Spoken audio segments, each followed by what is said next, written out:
Hello everyone and welcome. This is the second channel tutorial video where I'm going to be showing you the step-by-step process of how to build this. My homemade, fully functioning VR treadmill that I've named the Maratron.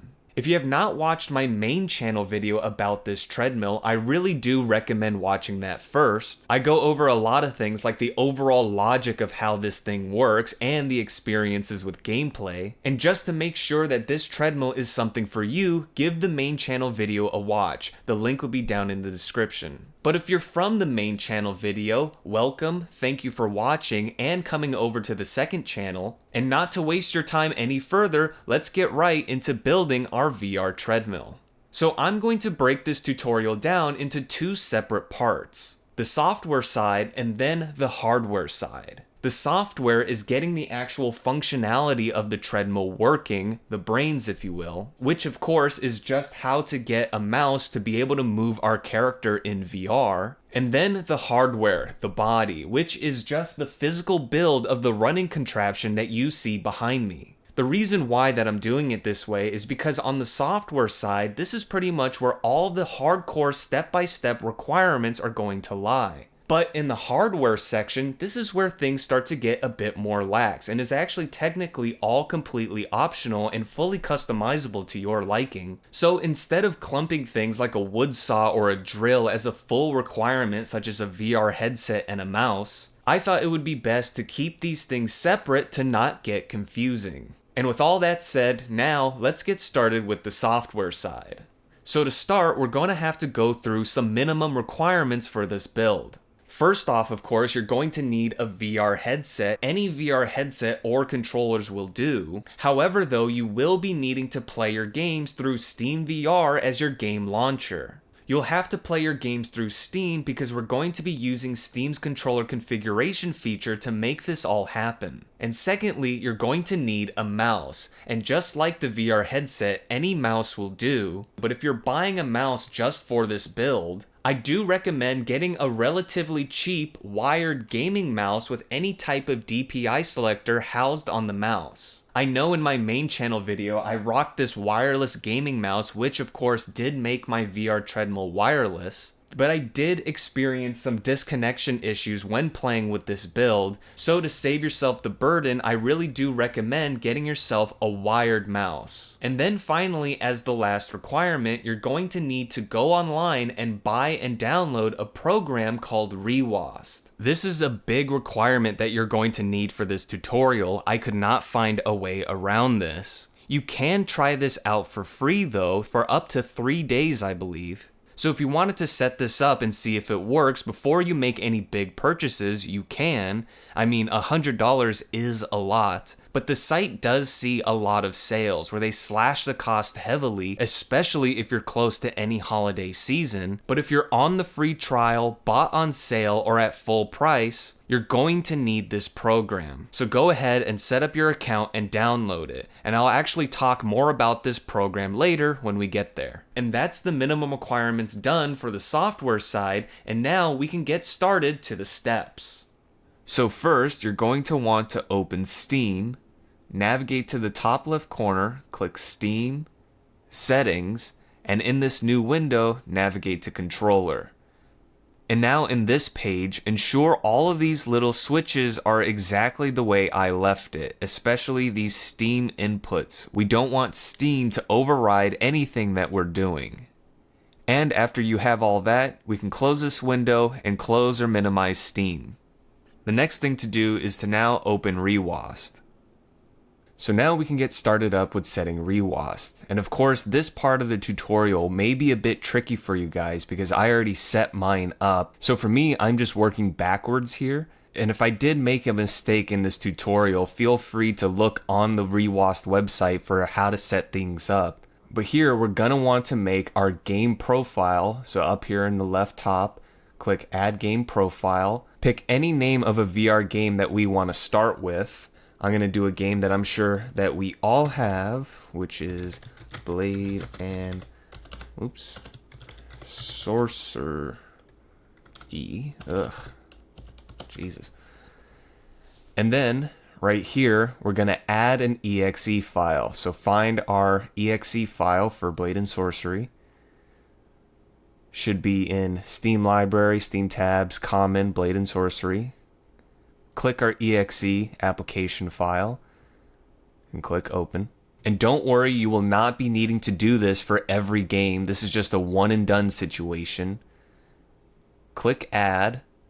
For me, I already have one, so we're just not going to worry about that. But for you, your Blade and Sorcery game profile should be up here. Don't click it just yet, because now we got to set up our devices. So here, down here in these symbols, these should be all the devices that are connected to your PC that ReWASD recognizes.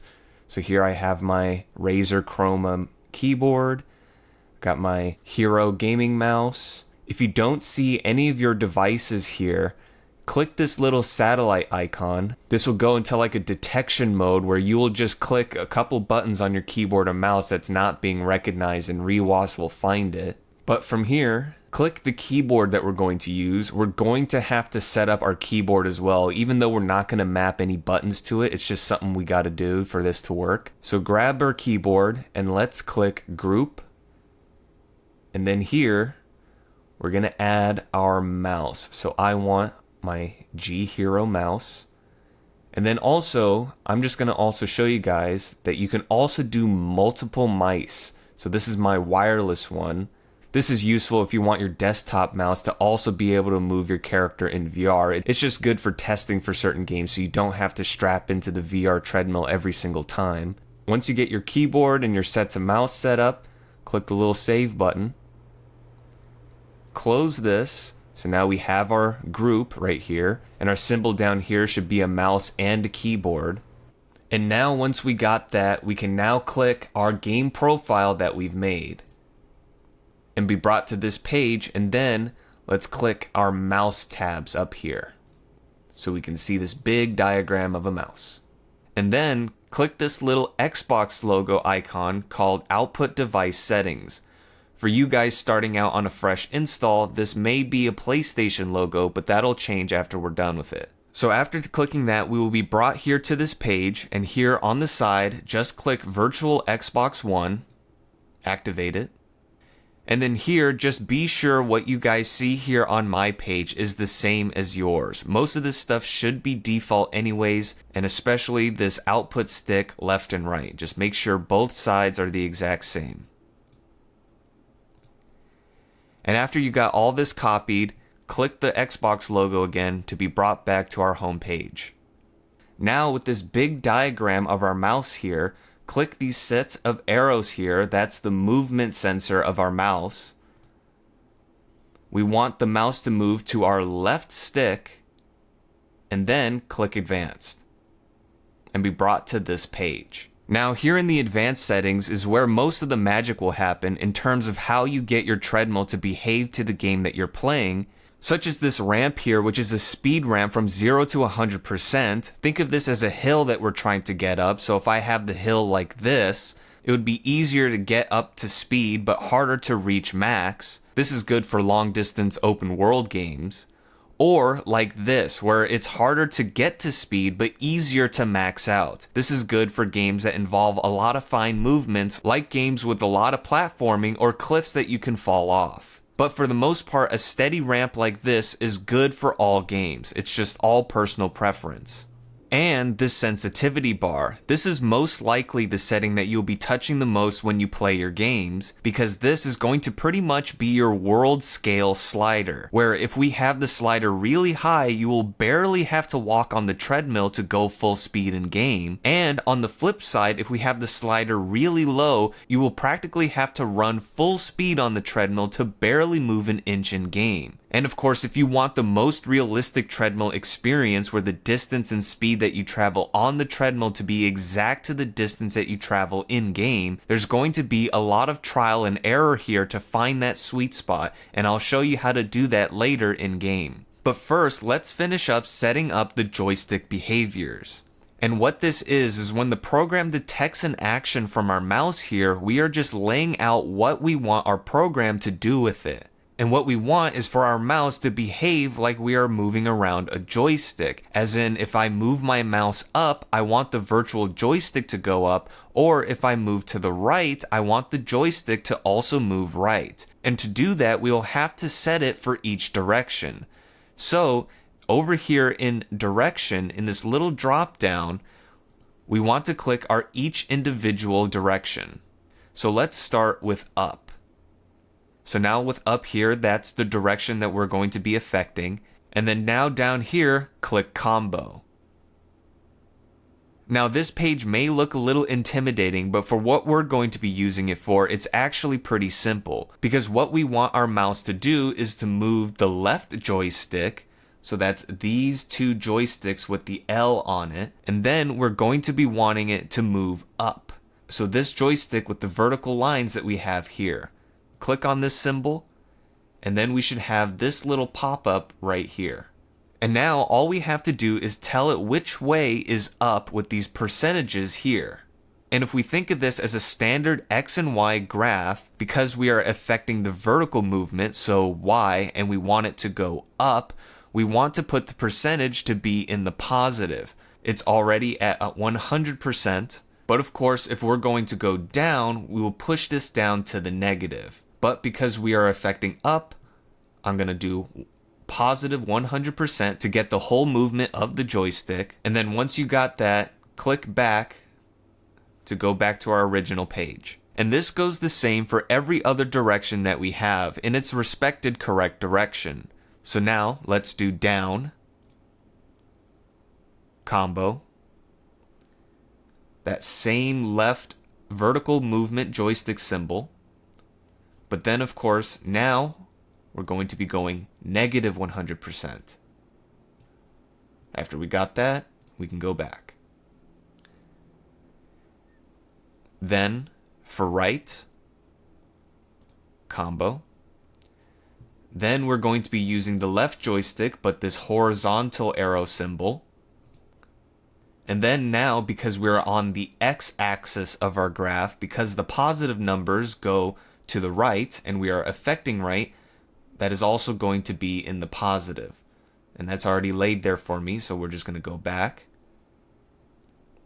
And then now, we can do left. Combo. Horizontal. And I'm going to take this one down to the negative. There we go. And now that's pretty much everything that you need to do with ReWASD, other than just minor adjustments here for your game. And now we can get into VR. But first, go ahead and save up here with this little save icon so we don't lose anything. Don't close ReWASD, and then open Steam, and you can now start Steam VR.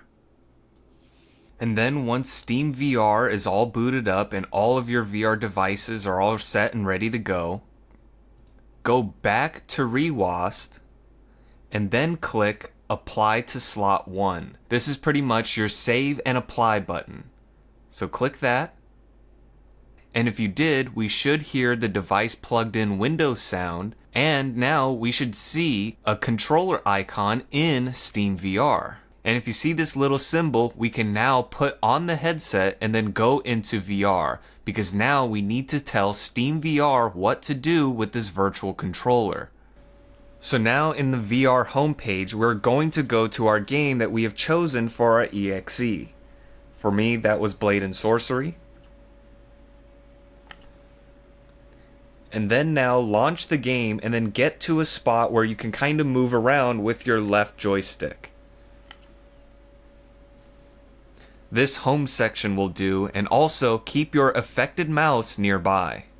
So right now I'm just moving around with my VR controller's left joystick. So then right here, click the home button on your VR controllers to be brought to this page so we can see what game that we're playing.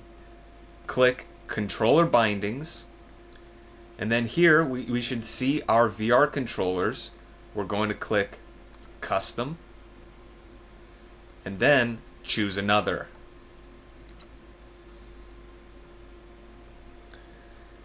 And then up here to current controller, we're going to click that, and then we're going to select gamepad. And as you can see, I already have one here. For you, just click this edit binding to be brought to this page. So now we have all of these options here for all the buttons of our gamepad controller, but all we want to affect is this left joystick right here. So navigate this list to left thumbstick. We're going to click this little edit icon, and for position, not click, but position, we're going to click the action and then click the option for what seems like involves the movement. These names always change from game to game. So I'm going to click move and then click save to personal binding. Give it a name if you wish, but I'm just going to save. And then once you got that, you can back out of everything. Go back to this page, return game, and then now I'm going to take off my VR controllers, and if we move our affected mouse, you can see my little mouse cursor here. If I move it up, we move forward. If I move down, we move backwards. We pretty much got now a mouse that controls our character in VR. And now that's pretty much it. You have now just set up everything on the software side. But before I go any further, I want to go back to the Steam VR controller config just to talk about a few things that you'll need to know before building our treadmill. Firstly is that this section of the tutorial where we go into VR and mess with the controller's left joystick, unlike the EXE on ReWAS where we just have to do that once, this part is something that you need to do for every individual game that you'll play. And that these options, when you look at the controller config, will always differ from game to game. There will be different names for the joystick position, like I said previously, or there might be even different types of tabs here that say stuff like player, vehicle, and then movement, which will cause us to have to click the movement tab before we click anything with the thumbstick.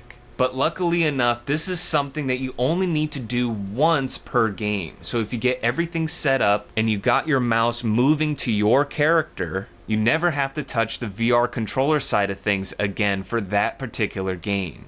And to get you guys a bit more comfortable, let's do a few more games. So now let's try Boneworks. This may take a minute. I have a lot of mods installed. Apologies if my PC is screaming bloody murder. It's a really hot day today. And now once I'm in a place that I can move with my left thumbstick, click the home button, controller bindings, custom, choose another.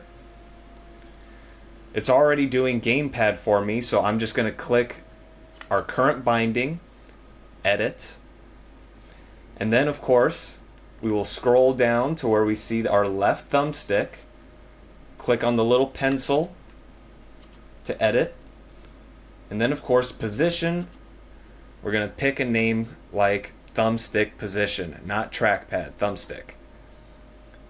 There we go. Save. Then we can go back to our game, and then now with our mouse, if we move the mouse back and forth, let's see if I can get the cursor in the middle of the screen. If we move back and forth with our mouse, it moves our character. Very cool. And I guess just to prove it to you guys, here if I hold out my controllers like this and just move the mouse, look at that. Alright, that's Boneworks done. Let's do one more. I'm going to just do this free game of Half-Life 2, the VR mod. So I'm using my left thumbstick. I'm going to get to safety here. Alright, right around here. Home button, controller bindings, custom, choose another. We got gamepad already here, so select gamepad if you haven't. Edit. And then right here, as you can see, these guys have the tabs. And of course, we want to affect our move button. So we go to move tab first, then left thumbstick, pencil icon, position, and this one easily says move, so we want move. Check mark, save, return to game, resume game, and then now with our mouse, look at that. Now our mouse moves our controller. And then now, of course, with Blade and Sorcery, Boneworks, and Half-Life 2, we now never have to go into the controller binding section again. Even if we close the game down and then start it up again later, we never have to set it up again. It will always be saved. And then here, just as a quick tip, I'm going to show you guys how to calibrate your VR treadmill while you're on it, so you don't have to unbuckle and walk all the way over to your desktop to try and get your treadmill on a 1-to-1 distance scale. And to do that, while you're in game, click the home button on your controllers, and then down here, click on your desktop to see your desktop in VR. Click Multitask View, which is pretty much an Alt-Tab. And then here, just click ReWASD, and then you can make your adjustments here. Be sure to click Apply to Slot 1 to save and apply it, and then you can go back to your game and see how your adjustments feel. And it's here that I should mention that on your mouse, you should always have your mouse's DPI on the lowest possible setting, so you have the widest range to work with when you're on ReWASD. And now that's pretty much it, but before I bring the software side of the video to a close, I do have to mention that not every game works with this method. So if you're trying a new game and the mouse is just not moving your character even when you followed all of the steps, there could just be a good enough chance that that particular game that you're trying just isn't compatible. And of course, I'll leave my list of tested games in the description. And also, I do also have to highly recommend to refrain from trying this out in multiplayer games. Because if you guys set up the combo function in ReWASD, you may have gotten the same pop-up I did in the past, where ReWASD may be detected as cheats by certain anti-cheat software. Which also means to be absolutely positively sure to turn off the controller function in ReWASD before you close the program when you are done with ReWASD. If you don't, the computer will still think that the virtual controller is still plugged in. And if you start up a game like Call of Duty or something, you may run into the same detected as cheats issue even with flat screen games. So again, please be sure that the controller is off and you hear the disconnected sound from your computer, and then close the program. And only after that are you free to move about your computer and do as you wish. And with all that said, the software side of the video is now done. You now know how to set up your mouse to be functional in VR. And now we can get started on the hardware side of the Maratron. So first off, buy and assemble a manual treadmill as per to its instructions. Keep in mind that the weight limit of the Maratron is tied to whatever treadmill you get. Make sure it's all good to walk on, but more importantly, grab the handlebars and give it a tug towards yourself. If your handlebars has a lot of play like mine does, you're going to want to tighten it up, and this is where a ratchet strap comes in handy because it forces the play onto one side and it will greatly reduce the wiggle room that our treadmill has, making it more safer to play with.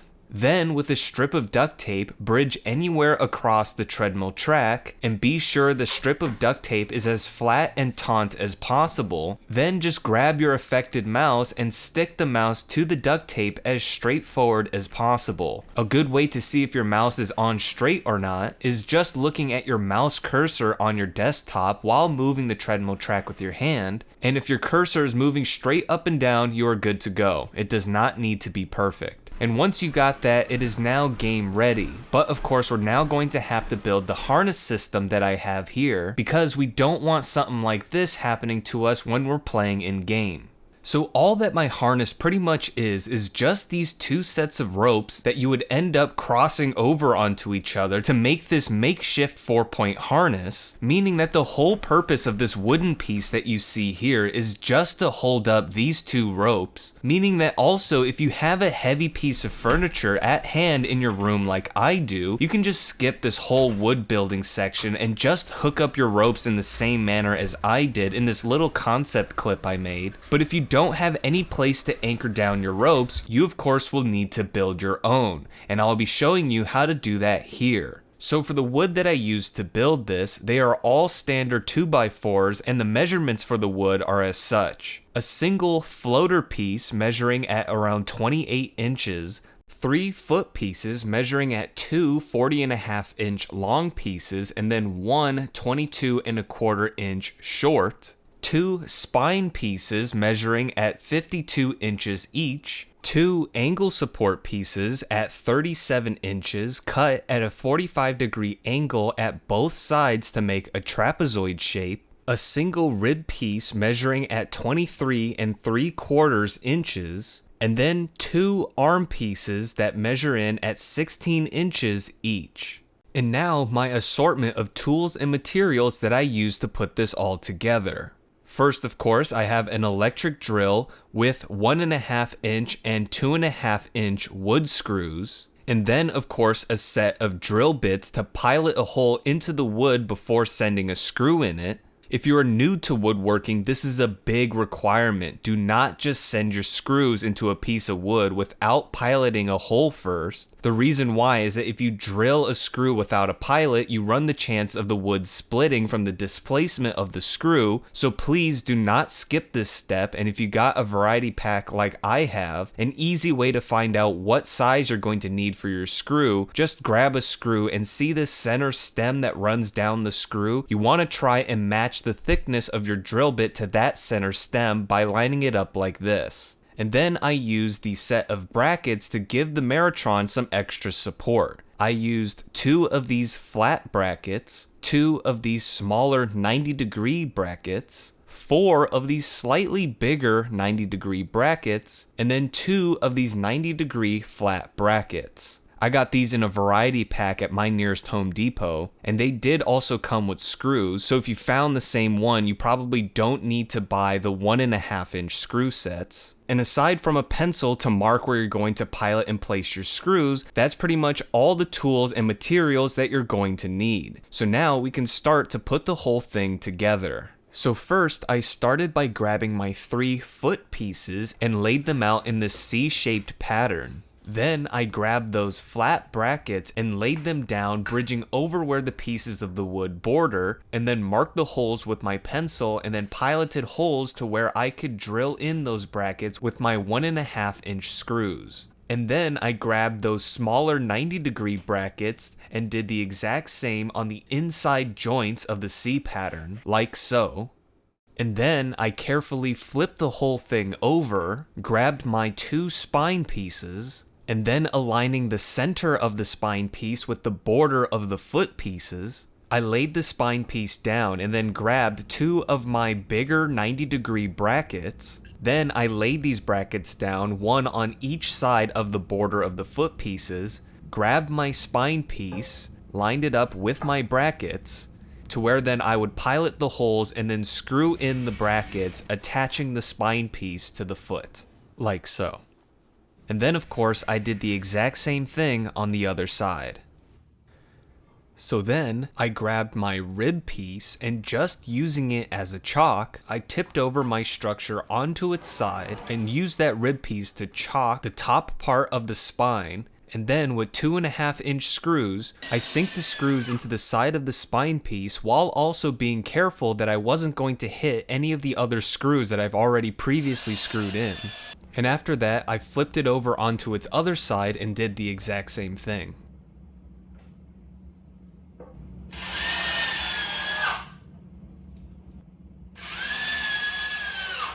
And then looking onto the back side, I grabbed that rib piece and lined it up about 5.5 inches below the top of the spine. And then I used clamps to hold up the wood as I piloted holes and drilled in the rib piece using the 2.5-inch screws. 2 screws on each side.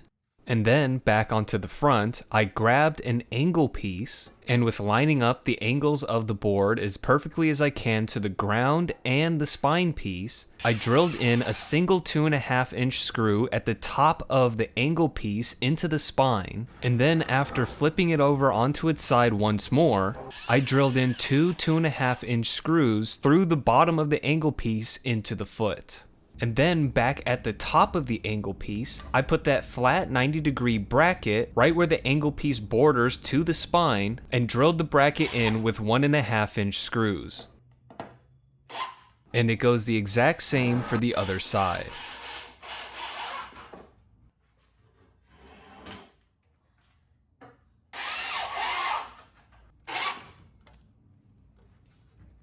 And now finally with the arm pieces, at around 12.5 inches from below the top of the spine, I screwed in the arm pieces facing towards the front of the treadmill with 5 2.5-inch screws in a pattern like you see on the 5 side of a dice. This last arm piece is actually a part of the build that I recommend not doing. I only put this in because I saw other VR treadmills have a seat, so I wanted to build one of my own. I'll still show how I built it, but this seat is ironically the most complicated and dangerous part of the build.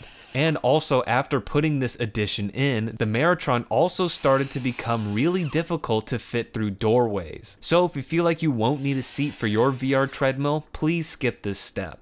And now with all that done, apart from this floater piece that would be placed here later on, the wood section of this build is now done, and we can now get started with pairing this to our manual treadmill. So now back at the treadmill, you're going to want at least 100 feet of climbing rope. You're going to want some rope that is strong and that also has 0 elasticity, so no bungee cord allowed. You're going to want 1 small carabiner. And then you're going to need a lighter because anytime we make a cut with our rope, we're going to use the lighter to melt down the fray edges so our rope doesn't come unraveled. And also be careful when you touch the hot ends because we don't want any molten plastic on our hands. And now with all that together, slide your manual treadmill into the wooden structure that you just built.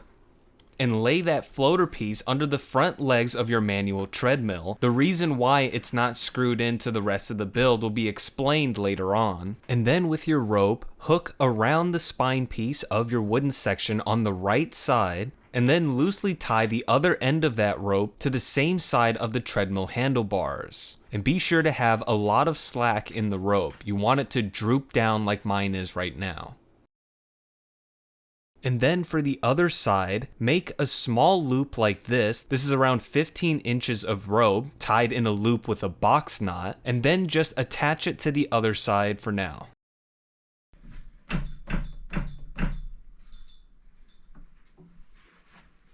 And then with that done, walk into the right side rope of your treadmill and do your best to try and stand as dead center onto the treadmill track as much as you can. If the rope is either preventing you from standing in the middle or is too long making you fall off on the other side, adjust that rope to where you feel like you are dead center on the track with the rope also properly hugging your waist. And then with some more rope, try your best to try and match the length of the right side of the rope. Be sure to have some excess so we can easily tie some knots. And then tie a box knot where you measured with the right side.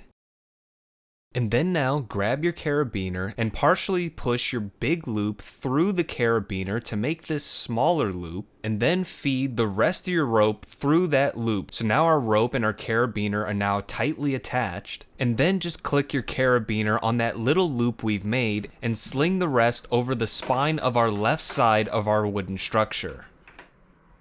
And then now we can hop back into our treadmill as we did before, but now we unclick that carabiner and send that around our back and then reattach it to click ourselves into the treadmill and see how it feels. You see here that on my right side, it's really digging into my gut here. So I'm gonna hop back out and then make some adjustments until I feel like I am safe and comfortable without feeling any pain. And also, this is where that floater piece comes in handy, because if any time that you feel like the ropes are just slightly too tight or too loose, you can also just briefly step off of the treadmill and either push or pull the treadmill closer or further to yourself to make some last minute adjustments without having to step out of the treadmill. And this will actually become super useful when playing in game. And when you feel secure, you now have completed your harness. And now I could get talking about this dreaded seat. So first off, I'm not going to be showing you how I did these knots. The reason why is that I am just not qualified in any way to be teaching you how to do this, because I myself had to look up YouTube tutorials just to make this. But what I pretty much did is I made 2 single rope braids. That's just a standard braid that you see in women's hair, but made of a single rope like this.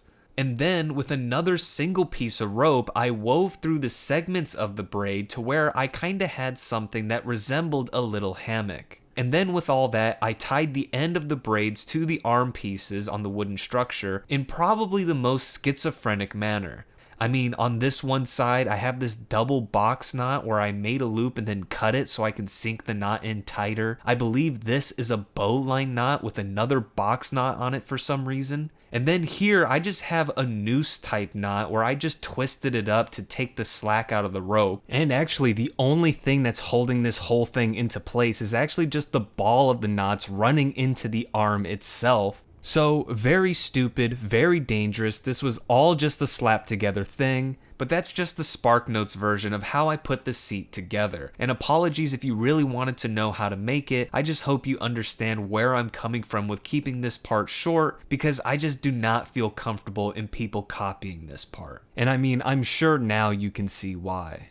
But if you built the seat or just skipped that part, your Maratron is now done. You now have it the exact same way that I built it, and apart from just some little tips that I've gathered when playing with this thing, like if you have the exact same treadmill as I do, it is advised that you put down a towel under these 2 pegs that you see here, because it's here that the lubricant really likes to build up and drip all over your floor. Or if you have a corded VR headset like I do, you should either put some painter's tape or just tape a sheet of paper to the rib piece in the back so that the cord of your VR headset can freely slide on the smoother papery surface rather than just the hard raw wood. But other than that, the tutorial as a whole is now complete. I really do hope this was helpful to you guys. If there was anything that I missed, or if you just have a question about this treadmill, feel free to comment down below. I'll try and get back to every question. And if you built this or made any modifications to my build, do tell what you think or did in the comments as well. I'd love to see what you guys come up with. But other than that, if you would like to help me out, like the video if this was helpful, subscribe as well if you want to see more of me or the Maratron. But with all that said, thank you for watching. Take care everyone, and I'll see you guys next time. Have fun.